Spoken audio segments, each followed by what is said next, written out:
السلام علیکم ویورز، ہمارے چینل پر خوش آمدید۔ مجھے تقریباً 6 گھنٹے ہو گئے تھے۔ میں ابھی تک اسی جگہ پر بیٹھی تھی۔ پسینے سے میں پوری طرح بھیگ چکی تھی، پر ابھی تک میری جھولی میں 10 ریال ہی پڑے تھے۔ بھیک مانگ کر میرا حلق خشک ہو گیا تھا، پر کسی بھی عربی شہری کو مجھ پر رحم نہ آیا۔ اتنے میں پھر شور مچا کے پولیس آ گئی ہے، بھاگو بھاگو۔ میں بھی ان عورتوں کے ساتھ بھاگ گئی۔ مجھے اب کافی افسوس ہوتا تھا کہ کاش میں نے وہ سب نہ کیا ہوتا تو میرے ساتھ آج یہ سب نہ ہوتا۔ میں واپس اپنی اسی چھوٹی سی جھگی میں آ گئی۔ یہ مدینہ شہر تھا، لیکن یہ علاقہ کہیں سے بھی نہیں لگتا تھا کہ یہ مدینہ منورہ جیسے پاک شہر کا علاقہ ہوگا، کیونکہ اس علاقے میں ہر طرف جھگیاں ہی تھیں اور ہر طرف مجھ جیسی بھکاری عورتیں رہتی تھیں جو صبح ہوتے ہی برقع پہن کر بھیک مانگنے نکل پڑتی تھیں۔ میرا بھی یہی کام تھا۔ ایسی بات نہیں تھی کہ میں شروع سے ہی بیکارن تھی، پر انسان اپنی زندگی میں غلطیاں کرتا ہے۔ مجھ سے بھی ایک ایسی غلطی سرزد ہو گئی تھی جس نے مجھے بھیک مانگنے پر مجبور کر دیا تھا۔ اب میں آئے روز پچھتاتی تھی کہ کاش میں نے وہ غلطی نہ کی ہوتی، لیکن اب میں واپس اپنے ملک بھی نہیں جا سکتی تھی۔ مجھے یہاں آئے ہوئے 6 مہینے ہو گئے تھے۔ میں اس جھگی میں اس وقت سے رہ رہی تھی جب میں اپنی ساتھیوں سے پوچھتی تھی کہ یہاں کوئی پولیس تو نہیں آ جاتی، تو وہ کافی جوش اور ولولے سے کہتی کہ نہیں، ہمیں تو آج تک پولیس نے نہیں پکڑا، ہم تو جرمانہ دے دیتے ہیں۔ جب میں نے اس سے پوچھا کہ کتنا جرمانہ دیتی ہو تو کہنے لگی کہ 10 ریال دیتے ہیں۔ آج بھی پولیس آئے گی، آج بھی مجھے 10 ریال دینے پڑیں گے، ورنہ وہ ہمیں جیک میں ڈال دیتے ہیں۔ اگر بات نہ مانے تو جیل سے رہا بھی نہیں کرتے۔ اس کی بات سن کر تو میرے ہوش اڑ گئے تھے، کیونکہ میری جھولی میں تو بس 10 ریال ہی بچے تھے۔ اگر میں یہ پیسے بھی دے دیتی تو میں کھانا کہاں سے کھاتی؟ مجھے تو اب ان پیسوں کے لالے پڑ گئے تھے۔ اتنے میں سائرن بجا۔ وہ پولیس والے ہمارے علاقے میں آ گئے۔ وہ ہر کسی سے جرمانہ لے رہے تھے۔ جیسے ہی اس پولیس والے نے مجھے دیکھا تو عربی میں کچھ بولنے لگا۔ مجھے تو اس کی سمجھ نہ آئی، پر میں نے وہ 10 ریال اسے نہ دیے، بلکہ 5 ریال اس کو دے کر اس کے آگے ہاتھ جوڑنے لگی کہ کیا پتا وہ میری مجبوری سمجھ جائے۔ پر اگلے ہی پل ایک لیڈی پولیس نے مجھے ہتھ کڑی لگا دی تھی۔ یہ دیکھ کر میرے پیروں تلے سے زمین نکل گئی تھی۔ میں کہاں جانتی تھی کہ میرے ساتھ اتنی جلدی یہ سب ہو جائے گا اور مجھے جیل ہو جائے گی۔ میں نے تو سوچا تھا کہ اگر 5 ریال پر وہ راضی نہ ہوا تو اب میں اگلے 5 ریال بھی دے دوں گی، پر اب میں اسے اردو میں کہہ رہی تھی کہ مجھ سے غلطی ہو گئی ہے، مجھے چھوڑ دو اور یہ پورے پیسے لے لو، پر وہ میری زبان کہاں سمجھتے۔ ایسے ہی میں جیل میں چلی گئی تھی۔ مجھے جیل میں رہتے ہوئے تقریباً 10 دن ہو گئے تھے۔ بھوک اور پیاس سے میرا حلق خشک ہو چکا تھا۔ بے بسی کے آنسو بہا رہی تھی۔ آس پاس کی عورتیں مجھے گھور رہی تھیں۔ میں دکھنے میں بہت ہی زیادہ خوبصورت تھی۔ میری عمر بھی اتنی نہیں تھی۔ میں کافی جوان دکھتی تھی۔ تب بھی جب کوئی بھی مجھے دیکھتا تو میری دوسری بار ضرور مجھ پر نظر ڈالتا تھا۔ کبھی کبھار تو بھیک مانگتے ہوئے کافی لوگ مجھ سے یہ بھی کہتے تھے کہ ہمارے ساتھ ایک رات گزار لو، ہم تمہیں امیر کر دیں گے۔ یہ سن کر تو میرا دل کانپ جاتا تھا کہ اتنے پاک شہر میں بھی ایسے لوگ ہو سکتے ہیں۔ میں نے کبھی نہیں سوچا تھا، پر میں نے کبھی ایسا قدم نہیں اٹھایا تھا، لیکن میرے آس پاس جو بھی آتے تھے وہ مجھے دیکھ کر یہی سوچتے تھے کہ شاید میں نے ایسا غلط کام کیا ہوگا، ورنہ اتنی خوبصورت عورت اس جیل میں کیوں کر ہوگی۔ پر کوئی میرے دل کا حال کیسے جانتا؟ وہاں جو بھی عورت تھی سبھی عربی تھی، کسی کو میری زبان کہاں سمجھ آنی تھی۔ جب اچانک ہی مجھے ایک عجیب سی آواز آئی۔ وہ عورت کہہ رہی تھی، بچاؤ بچاؤ۔ میں نے جیسے ہی دیکھا تو وہ مجھے پاکستانی عورت لگی۔ پوچھنے پر اس نے بتایا کہ وہ بھی میری طرح مانگتی رہتی تھی اور اس کے ساتھ بھی وہی کچھ ہوا تھا۔ پولیس نے اسے بھی گرفتار کر لیا تھا۔ وہ میرے سامنے والی جیل میں تھی جب ایک روز اچانک ہی رات کا آخری پہر تھا۔ میری جیل کا دروازہ کھلا۔ عربی پولیس کا آدمی اندر داخل ہوا۔ میری ساتھی عربی عورت اس عربی پولیس والے سے کچھ کہہ رہی تھی اور اس کے آگے ہاتھ جوڑ رہی تھی، پر پولیس والے نے اس کی ایک نہ سنی اور اسے اپنے ساتھ لے گئے۔ میرا دل خوف سے کپ کپانے لگا کہ نہ جانے اس عورت کے ساتھ کیا ہو رہا ہے۔ اب تو یہ روز کا معمول تھا۔ رات کے آخری پہر پولیس روز آ جاتی تھی اور پھر ایک عربی قیدی کو اپنے ساتھ لے جاتی۔ نہ جانے وہ اس عورت کا کیا کرتی تھی، کسی کو بھی نہیں پتا تھا۔ میں جب بھی یہ سوچتی کہ میری باری بھی آئے گی تو میں خوف سے لرزنے لگ جاتی تھی اور دل میں یہی دعا کرتی تھی کہ اے اللہ میری عزت بچائے رکھنا۔ میں مانتی ہوں کہ مجھ سے بہت بڑا گناہ ہو گیا ہے، پر میں اس گناہ کی معافی مانگتی ہوں، مجھے معاف کر دے، لیکن مجھے ایسی بے عزت والی موت نہ دینا۔ میں آئے روز یہی دعا کرتی تھی، جب اچانک ہی میری جیل کی ساری عورتیں اسی طرح باری باری اس پولیس والے کے ساتھ چلی گئی تھیں۔ صرف میں ہی بچی تھی۔ وہ رات میں نے رو رو کر دعائیں کر کے گزاری تھی، لیکن میری باری آ ہی گئی تھی۔ رات کا آخری پہر تھا جب وہ عربی پولیس جیل کا دروازہ کھول کر اندر آیا۔ مجھ سے کہنے لگا کہ چلو میرے ساتھ۔ یہ سن کر تو میں سٹپٹا گئی، کیونکہ وہ پولیس والا اردو جانتا تھا۔ مجھے پہلے تو تھوڑی تسلی ہوئی کہ یہ پاکستانی ہے، پھر میں اس کے ساتھ نکل آئی۔ وہ مجھے ایک کوٹری میں لے کر جا رہا تھا، نہ جانے وہ میرے ساتھ کیا کرنے والا تھا۔ اگلے ہی پل اس نے مجھے ایک چھوٹے سے دروازے سے اندر کیا اور پھر دروازہ بند کر دیا۔ خوف سے میرا حلق خشک ہو گیا تھا، اس سے پہلے کہ میں اس سے کچھ کہتی، جب اگلے ہی پل اس نے مجھے ٹیبل پر دھکا دیا اور پھر اس نے میرا نام اشمل ہے، ہم لوگ جوائنٹ فیملی تھے۔ میرے ابا 3 بھائی تھے، میری اماں دمے کی مریض تھی۔ ایک روز ان کا سانس اکھڑنے لگا، جس کی وجہ سے وہ موقع پر ہی ہمیں چھوڑ کر چلی گئی تھیں۔ یہ صدمہ کافی گہرا تھا۔ میں اکلوتی اولاد تھی۔ میرے چچا ابا سے یہی کہتے رہتے تھے کہ بیٹی کو کیسے سنبھالو گے، دوسری شادی کر لو، پر ابا نے میری خاطر دوسری شادی نہ کی کہ نہ جانے دوسری ماں کیسی ہوگی، وہ میری بیٹی کو وہ حق دے گی یا نہیں۔ اسی ڈر سے ابا نے ساری زندگی ایسے ہی گزار دی تھی۔ میرے چچا کے 2 بیٹے تھے۔ میرے چچا اوپر والی منزل میں رہتے تھے۔ ان کے دونوں بیٹے مجھ سے کافی بڑے تھے۔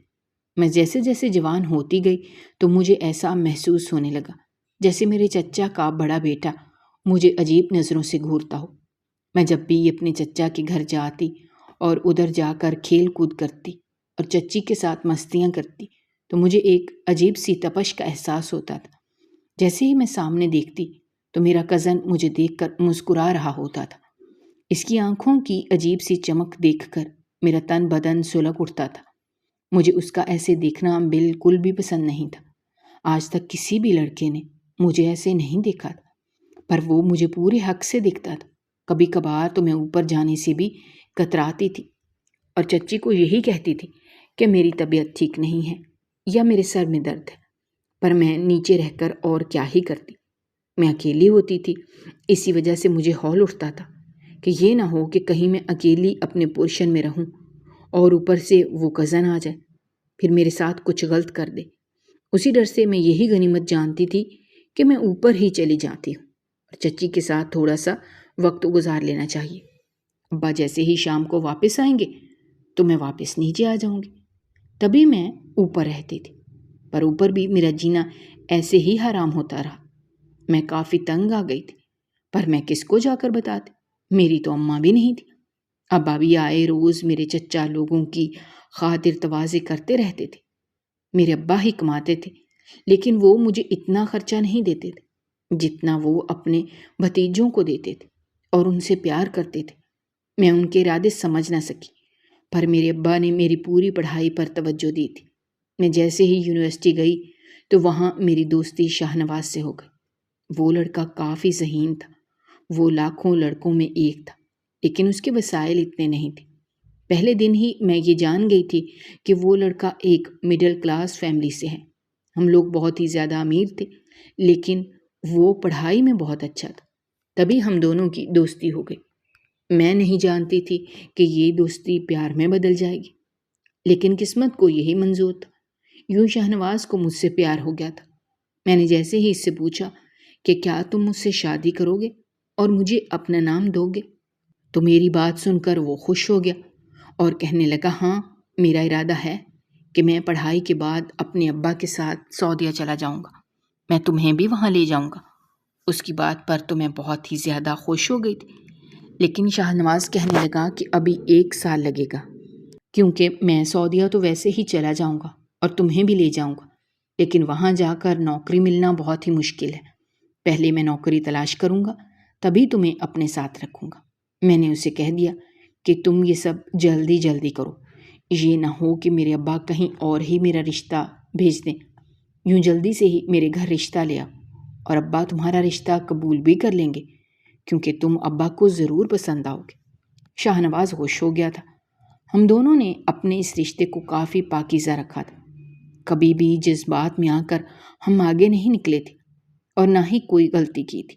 میں یہی چاہتی تھی کہ میں سب کچھ اپنے ابا کی مرضی سے کروں، بس یہی دعا کرتی تھی کہ ابا شاہ نواز کی مجھ سے شادی کے لیے مان جائیں، پر قسمت کو کچھ اور ہی منظور تھا۔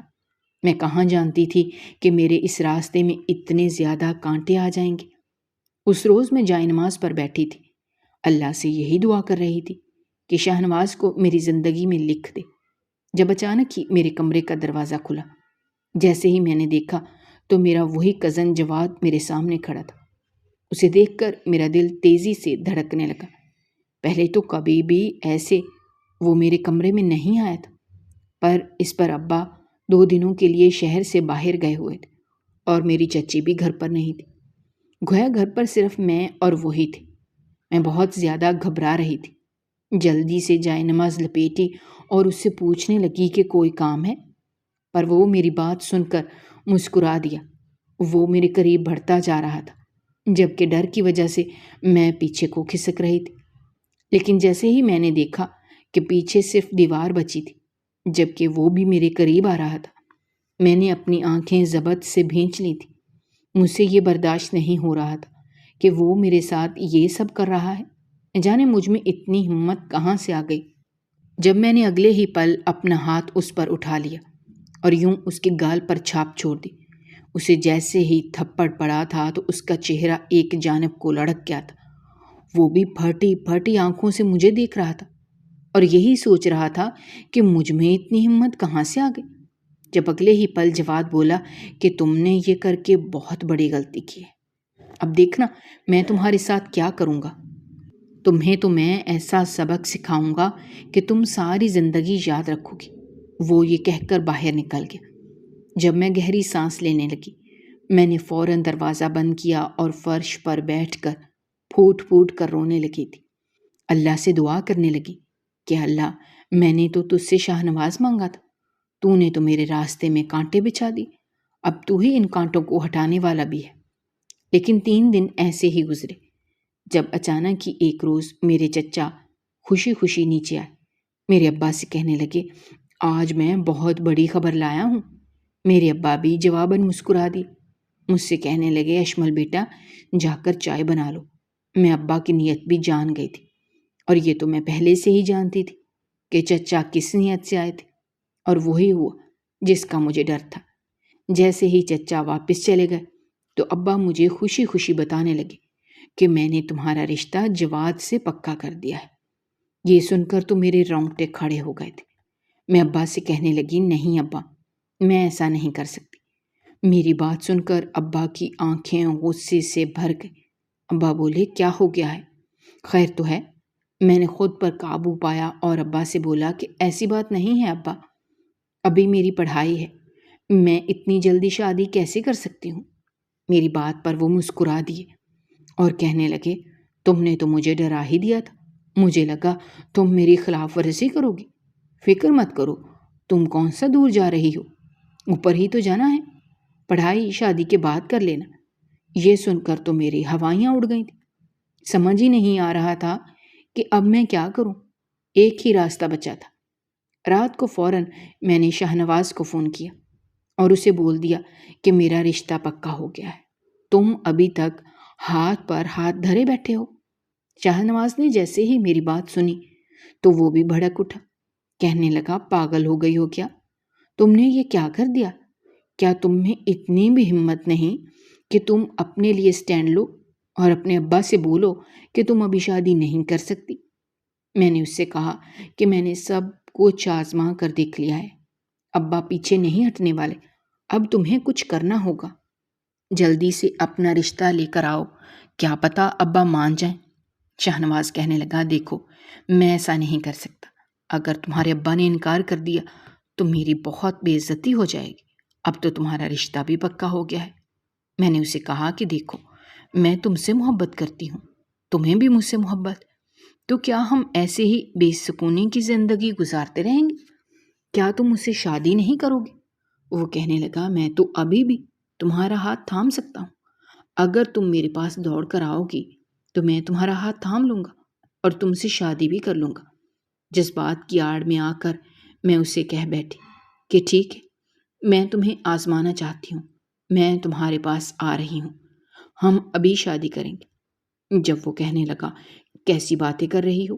میں سعودیہ جانے کی پلاننگ کر رہا ہوں، وہاں جا کر میں جاب تلاش کروں گا اور پھر واپس آ کر تم سے نکاح کروں گا۔ یہ سن کر تو میرے پیروں تلے سے زمین ہی نکل گئی تھی۔ میں نے اسے کہا کہ ٹھیک ہے، میں ابا سے بات کرتی ہوں اور انہیں تمہارا بتا دیتی ہوں، تم جلدی سے رشتہ لے کر آؤ تاکہ رشتہ تو پکا ہو جائے، شادی بے شک ہم بعد میں کر لیں گے۔ شاہنواز بھی میری یہ بات مان گیا تھا اور کہنے لگا کہ میں 2 دن تک رشتہ لے کر آؤں گا۔ اور یوں اس رات میں ابا کے پاس چلی گئی۔ میری آواز کپ کپا رہی تھی، مجھ میں ہمت نہیں تھی، پر پھر بھی میں جھٹ سے بول گئی کہ ابا، میں کسی لڑکے کو پسند کرتی ہوں۔ ابا نے جیسے ہی میری بات سنی تو وہ بوکھلا ہی گئے، جیسے انہوں نے کچھ غلط سن لیا ہو۔ پھر کہنے لگے، تم جانتی ہو نا، ہمارے خاندان میں یہ روایت نہیں ہوتی، تمہیں کس نے کہا تھا یہ سب کرنے کو؟ میں نے ابا کو بتایا کہ ابا، وہ بہت ہی اچھا لڑکا ہے، وہ تو 2 دن بعد رشتہ لے کر آئے گا، پلیز آپ ٹھنڈے دماغ سے سوچنا۔ ابا کہنے لگے، میں اپنے بھائی کو انکار نہیں کر سکتا، اس طرح ہمارے بیچ دراڑ پیدا ہو جائے گی، اب تو تمہیں جواد سے ہی شادی کرنی ہوگی۔ ابا کی باتیں سن کر میں نے ابا کو وہ سب بتا دیا جو جواد نے میرے ساتھ پہلے ہی کیا تھا۔ ابا نے جیسے ہی میری باتیں سنی تو کہنے لگے، تم ہوش میں تو ہو؟ تم کیسی باتیں کر رہی ہو؟ اگر وہ ایسا ہے بھی تو تم سے شادی کے بعد وہ بالکل ٹھیک ہو جائے گا، یوں گھبرانے کی کوئی بات نہیں ہے۔ شادی کے بعد بچے ہو جائیں گے، اس کی ساری نیت اور ارادے بدل جائیں گے، کیا پتہ وہ تم میں دلچسپی رکھتا ہو، تم سے محبت کرتا ہو۔ میں نے غصے سے ابا کو کہا کہ ابا، یہ محبت نہیں، یہ ہوس ہے جو کہ شادی کے بعد بھی ختم نہیں ہوگی، تبھی تو شادی شدہ لڑکیاں بھی اس کا نشانہ بن جاتی ہیں۔ میری بات پر ابا نے چلا کر مجھ سے کہا کہ اپنی بکواس بند کرو، تمہاری اتنی زبان نکل آئی ہے، میں نے تمہیں یونیورسٹی یہ سب کرنے کو نہیں بھیجا تھا، بلکہ میں تو سوچتا تھا کہ تم تعلیم یافتہ ہو جاؤ گی، صحیح غلط میں تمیز کر لو گی، پر تم نے تو وہاں کسی لڑکے سے ہی چکر چلا لی۔ میں نے تمہاری یہ تربیت تو نہیں کی تھی، پر اب بہت ہو گیا، اب تو تمہیں جواد سے ہی شادی کرنی ہوگی، اس لڑکے کو منع کر دو اور آئندہ کے بعد اس سے بات کرنے کی بھی کوئی ضرورت نہیں ہے۔ جیسے ہی میں نے ابا کو غصے میں دیکھا تو دوڑتی ہوئی اپنے کمرے میں چلی گئی۔ اب میں زارو قطار رو رہی تھی، میں کبھی بھی جواد کو اپنی زندگی میں شامل نہیں کر سکتی تھی، کیونکہ میں جانتی تھی کہ وہ یہ سب مجھ سے بدلے کے لیے کر رہا ہے، وہ مجھ سے بدلے کے لیے نکاح کرنا چاہتا ہے تاکہ پھر وہ میرے ساتھ منمانی کر سکے اور مجھے دکھا سکے کہ وہ میرے ساتھ کیا کیا کر سکتا ہے۔ پر ابا یہ بات ماننے کو تیار ہی نہیں تھے۔ میں بہت زیادہ مجبور ہو گئی تھی۔ شاہنواز کو میں نے منع کر دیا تھا کہ میرے ابا نہیں مان رہے، پر وہ کہنے لگا کہ کیا تم اس انسان سے شادی کر لو گی جو پہلے سے ہی تم پر گندی نظر ڈالتا ہے؟ شاہنواز بھی ٹھیک تھا، پر میں کیا کرتی؟ شاہنواز کہنے لگا کہ میں تمہاری مدد کر سکتا ہوں۔ یہ سن کر تو میں نے سکھ کا سانس لیا تھا۔ اس روز ہم دونوں فون پر بات کر رہے تھے، میں ابا سے چھپ کر بات کر رہی تھی۔ ابا نے اتفاق سے مجھ سے فون نہیں چھینا تھا، تبھی مجھے اس سے بات کرنے کا موقع بھی مل گیا تھا۔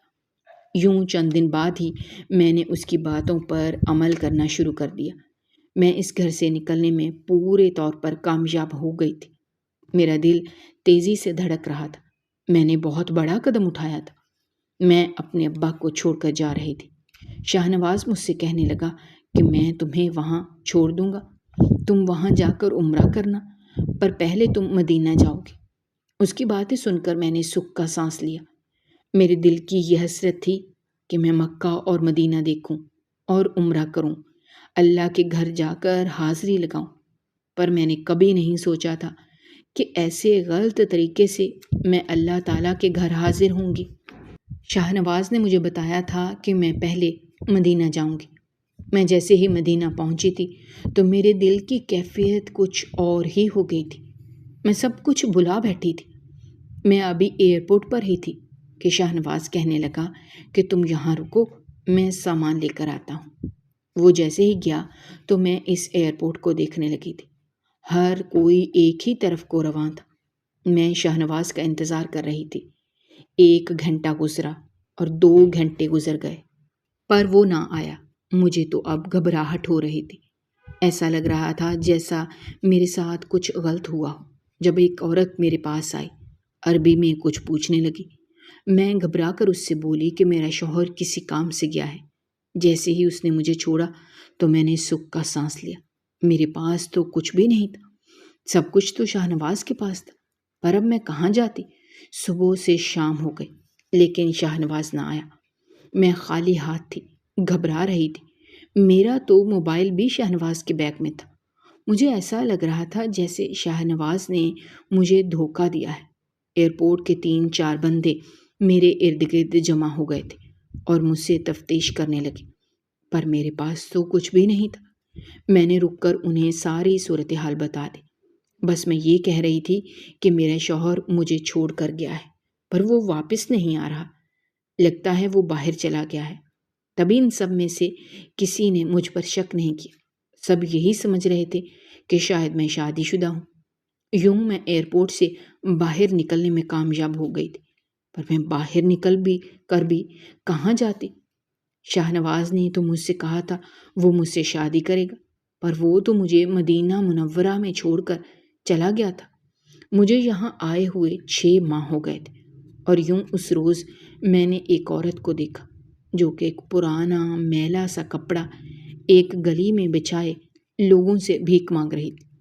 آتے جاتے کچھ لوگ اس کی جھولی میں ریال رکھ رہے تھے۔ مجھے یہ طریقہ اچھا لگا تھا کیونکہ میرے پاس تو کھانے کو کچھ بھی نہیں تھا۔ 3 دن سے میں نے کچھ بھی نہیں کھایا تھا۔ یہی سوچ کر میں نے بھی اس کی نقل کی اور ساتھ جا کر بیٹھ گئی، جب اچانک ہی بنا مانگے کسی نے میری جھولی میں 5 ریال رکھ دی۔ یہ دیکھ کر تو میری آنکھیں پھٹی کی پھٹی رہ گئی تھیں۔ میں فوراً ہی سامنے والی دکان پر گئی اور وہاں سے پیٹ بھر کر کھانا کھایا تھا۔ میں نے کبھی نہیں سوچا تھا کہ مجھے زندگی میں اس دوراہے پر لے آئے گی کہ مجھے یہ سب بھی کرنا پڑے گا، پر یہ سب کچھ تو میں نے اپنے باپ کی نافرمانی کر کے خود ہی خریدا تھا۔ کاش میں اس وقت اپنے ابا کی بات مان لیتی اور یہ سب نہ کرتی، پر شاہ نواز نے تو مجھے دھوکہ دے دیا تھا۔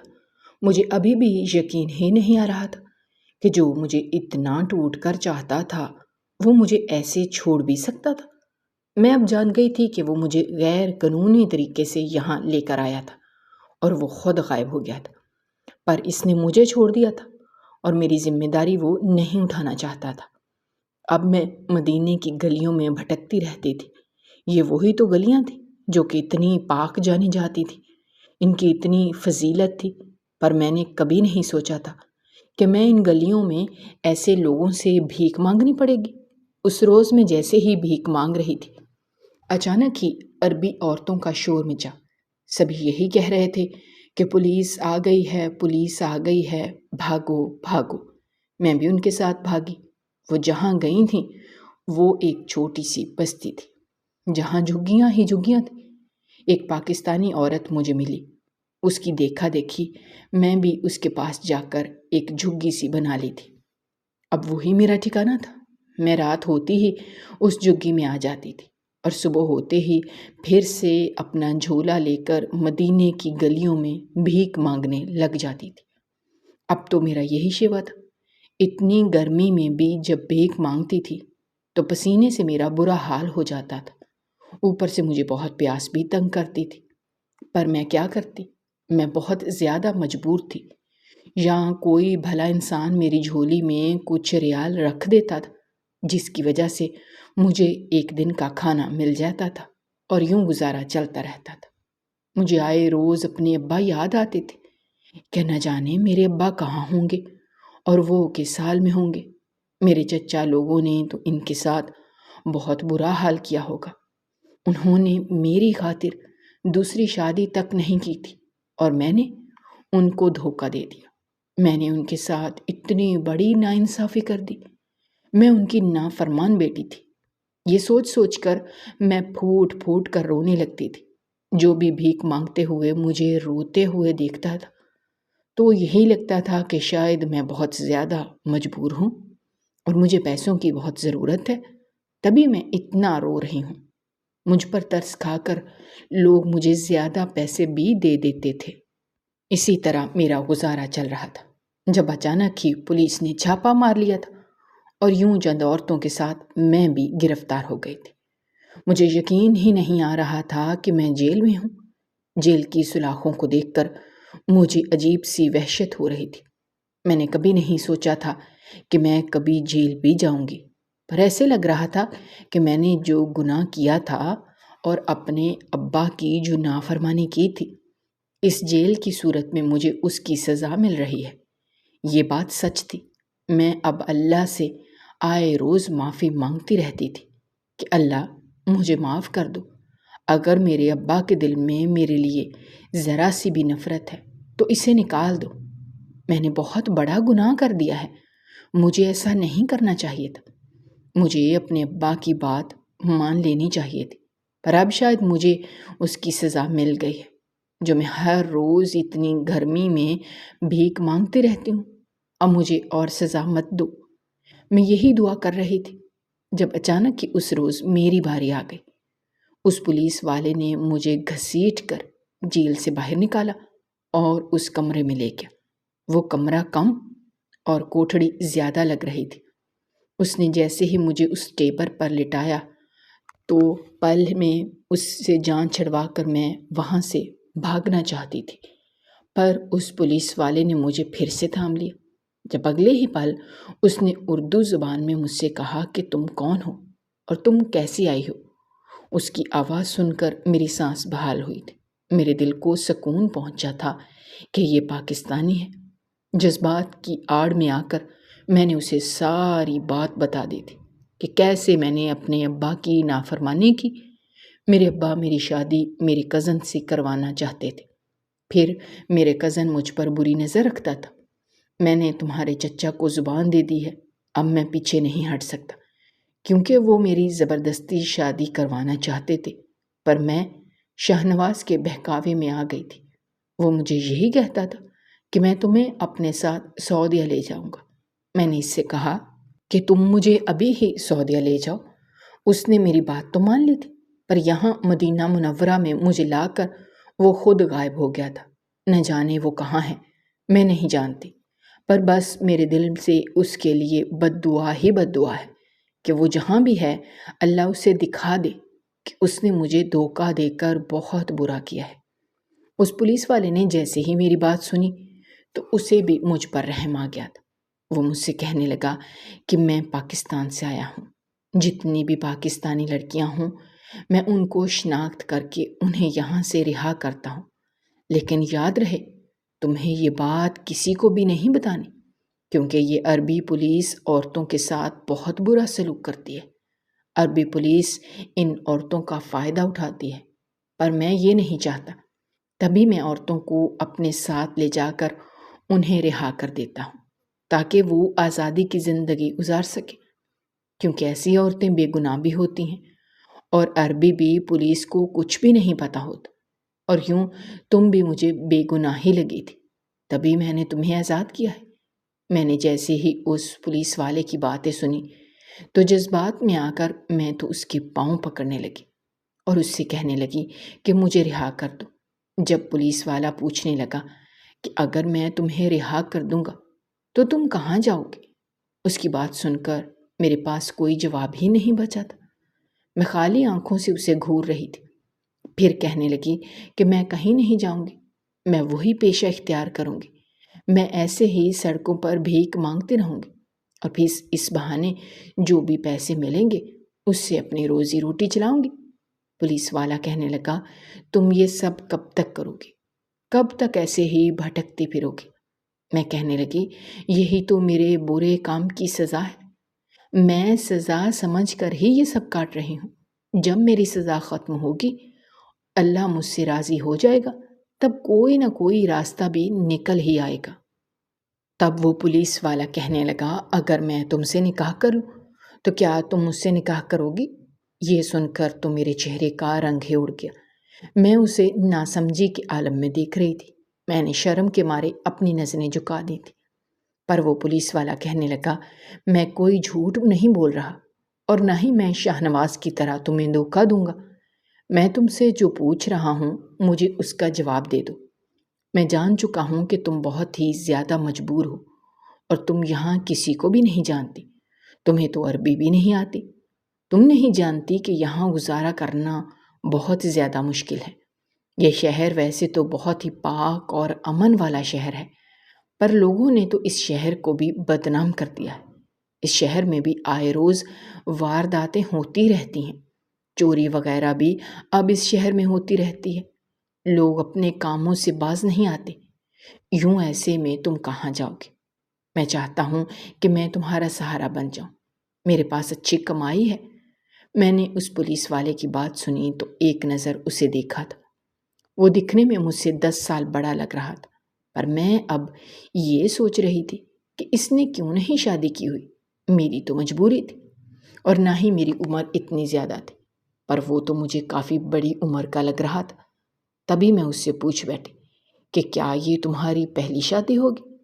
جب وہ پولیس والا میری بات پر چونک گیا، پھر کہنے لگا، پہلے مجھے یہ بتا دو کہ تم مجھ سے نکاح کرو گی، پھر میں تمہیں اپنی زندگی کی کہانی بھی سنا ہی دوں گا۔ میں نے اس سے کہا، میں کسی پر بوجھ نہیں بننا چاہتی، مگر یہ تمہاری پہلی شادی نہیں ہے تو میں ہرگز بھی تمہارے ساتھ نہیں آؤں گی۔ بس میں تم سے بھیک مانگتی ہوں اور ہاتھ جوڑ کر یہ کہتی ہوں کہ مجھے واپس میرے وطن پہنچا دو۔ میں اپنے ابا سے ملنا چاہتی ہوں۔ جب پولیس والا کہنے لگا، دیکھو تمہارے پاس کچھ بھی نہیں ہے، تمہیں یہاں سے قانونی طریقے سے واپس جانا ہوگا، اور وہ تبھی ہو سکے گا جب تم یہاں پر کسی سے نکاح کرو گے، اور اس طرح پھر تمہیں یہاں کی شہرت بھی مل جائے گی۔ یوں تم واپس اپنے وطن جا سکو گی۔ میں نے اس کی باتیں سنی تو گہری سوچ میں پڑ گئی تھی۔ میں نے فوراً ہی اس کو ہاں کر دی تھی۔ میں نے کچھ بھی نہیں سوچا تھا۔ مجھے تو بس کسی کا نام چاہیے تھا اور کسی کا ساتھ چاہیے تھا۔ میں جانتی تھی اگر میں یوں ہی اکیلی بھٹکتی رہی تو پھر میں روز بروز غربت کا شکار ہی رہوں گی، اور میرے پاس کچھ بھی نہیں رہے گا۔ تبھی مجھے ایک مضبوط سہارا چاہیے تھا۔ وہ پولیس والا مجھے وہاں سے اپنے ساتھ لے گیا تھا۔ اس نے مجھ پر بہت سی بڑی چادر کروائی تھی۔ میں نے اس چادر سے خود کو ڈھانپ لیا تھا۔ یوں جیسے اس کی ڈیوٹی ختم ہوئی تو اس نے گاڑی دوڑا دی تھی۔ کچھ دیر بعد اپنے 2-3 دوستوں کی گواہی میں مجھ سے اس نے نکاح کر لیا تھا۔ اب میں اس کے نکاح میں تھی۔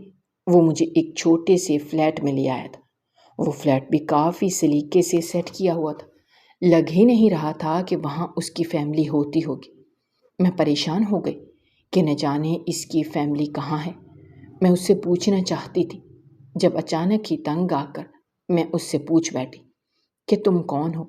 تم نے مجھے اپنے بارے میں کیوں نہیں بتایا؟ تم نے میری اتنی مدد کر دی، اس کا بہت بہت شکریہ۔ یہ احسان تو تم نے مجھ پر کر ہی دیا۔ اب تم مجھے اپنے بارے میں بھی کچھ بتا دو۔ جب وہ کہنے لگا، میں تمہیں کیا بتاؤں؟ ایسا سمجھو کہ مجھ سے بھی ایک بہت بڑی غلطی ہو گئی تھی۔ میں بھی یہاں ایسے ہی آیا تھا جیسے تم آئی ہو۔ یہ سن کر تو میرا وجود ایک پل کے لیے کانپ اٹھا تھا۔ میں سوال کرنے لگی کہ پھر تم نے یہاں پر کیسے گزارا کیا؟ جب وہ کہنے لگا، میں تو مرد تھا، مجھے تو کام مل گیا تھا۔ میں ایک لڑکی سے محبت کرتا تھا، وہ عربی تھی، میں اس کا ملازم تھا۔ وہ پاکستان کی نہیں تھی، پر میں نے پاکستان میں پولیس کا کورس کیا ہوا تھا۔ جاب کے سلسلے میں میں مصر چلا گیا تھا۔ وہ عربی عورت مصر کی تھی۔ یوں میں اس کے گھر میں ملازمت کرتا تھا۔ جب ایک روز وہ مجھے اپنے ساتھ لے کر سعودیہ آ گئی تھی، وہاں وہ مصری عورت پکڑی گئی کیونکہ وہ اسمگلنگ کرتی تھی۔ یوں پولیس نے اسے پکڑ لیا تھا، پر اس عورت نے سارا الزام مجھ پر لگا دیا تھا۔ وہ عورت تو فرار ہو گئی تھی، پر مجھے جیل ہو گئی تھی۔ میں اب جیل کی سلاخوں کے پیچھے تھا۔ جیسے ہی میرے گھر والوں کو پتہ چلا تو انہوں نے میری بہت زیادہ مدد کی تھی۔ یوں پولیس والوں نے تفتیش کی اور مجھے رہا کر دیا کیونکہ میں بے گناہ تھا۔ تو پولیس والوں نے مجھ سے معافی مانگی۔ انہوں نے مجھے اپنے ساتھ نوکری پر رکھ لیا۔ اس طرح میں اس وقت سے نوکری کرتا رہا۔ میں نے شادی بھی کر لی تھی، پر میری شادی پسند کی تھی۔ میں اپنی بیوی سے بہت محبت کرتا تھا، لیکن ہماری کوئی اولاد نہیں تھی۔ میری بیوی ایک روز مجھے چھوڑ کر اس دنیا سے چلی گئی۔ یوں اب میں اکیلا رہ گیا تھا۔ میں نے کبھی شادی نہیں کی تھی کیونکہ اب میں یہی سوچتا تھا کہ اگر میں شادی کروں گا تو پاکستانی لڑکی سے کروں گا۔ یوں میری نظر تم پر گئی تھی۔ تم مجھے سب عورتوں سے الگ لگتی تھی۔ ایسا لگتا تھا جیسے تم بے گناہ ہو۔ تبھی میں نے اس روز تمہیں بھی جیل سے نکال دیا اور یوں اب میں نے تم سے نکاح کر لیا۔ میں نے جیسے ہی اس کی بات سنی تو مجھے اس پولیس والے پر بھی ترس آیا تھا۔ مجھے لگا تھا کہ جیسے اس کی زندگی میں سکون ہوگا، پر میں جان گئی تھی کہ سکون کسی کی بھی زندگی میں نہیں ہے۔ میں نے اس کا بہت شکریہ ادا کیا تھا۔ میں اس کی کافی شکر گزار تھی کہ اس نے میرا ہاتھ تھام لیا۔ وہ بہت اچھا کماتا تھا۔ وہ چھوٹے سے فلیٹ میں مجھے رکھتا تھا، لیکن فلیٹ میں کسی چیز کی بھی کمی نہیں تھی۔ مجھے یہی سب کچھ تو چاہیے تھا، پر میرے اندر ابھی بھی ایک آس باقی تھی۔ میں اپنے ابا سے ملتی۔ میں جانتی تھی کہ میں اپنے ابا سے ملوں گی تو وہ میری شکل بھی نہیں دیکھیں گے اور مجھے خود سے دور کر دیں گے، پر پھر بھی میں خود کو ایک بار آزمانا چاہتی تھی کہ شاید میرے ابا مجھ سے راضی ہو جائیں۔ میں نے اپنے شوہر سے یہ فرمائش کر دی تھی کہ میں واپس پاکستان جانا چاہتی ہوں اور اپنے ابا سے ملنا چاہتی ہوں۔ میرے شوہر نے کہا، جیسے ہی تمہارے پیپرز بن جائیں گے تو میں تمہیں خود لے کر جاؤں گا۔ اب میں بے چینی سے انتظار کرنے لگی کہ میرے پیپرز کب بنیں گے اور میں کب اپنے ابا سے ملوں گی۔ چند مہینے بعد میرے سارے کاغذات تیار ہو گئے۔ میں بہت زیادہ خوش تھی، لیکن ابھی بھی میں بہت ڈری ہوئی تھی کہ نہ جانے میرے ابا مجھے اپنائیں گے یا نہیں۔ میں اپنے شوہر کے ساتھ پاکستان آ گئی۔ پاکستان آ کر مجھے وہ سب کچھ یاد آنے لگا۔ مجھے وہ گھر بھی یاد تھا۔ میں جیسے ہی اس گھر کی دہلیز کے پاس آئی اور دروازہ کھٹکھٹایا تو دروازہ میرے ابا نے ہی کھولا۔ ابا مجھے دیکھ کر ششدر ہو گئے۔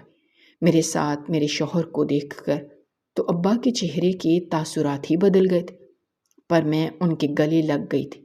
زبردستی ان کے ساتھ لگ کر میں پھوٹ پھوٹ کر رونے لگی تھی، پر ابا نے مجھے معاف نہیں کیا۔ میں نے ابا کو ساری سچائی بتا دی کہ میرے ساتھ بہت برا ہوا تھا اور اس شخص نے مجھے اس دلدل سے نکالا ہے جو کہ اب میرا شوہر ہے۔ ابا بہت زیادہ بوڑھے ہو گئے تھے۔ میں جان گئی تھی کہ ابا کو کچھ بھی نہیں مل رہا۔ ابھی میں ابا کے ساتھ ہی تھی جب اچانک ہی مجھے ایک گرجدار آواز سنائی دی۔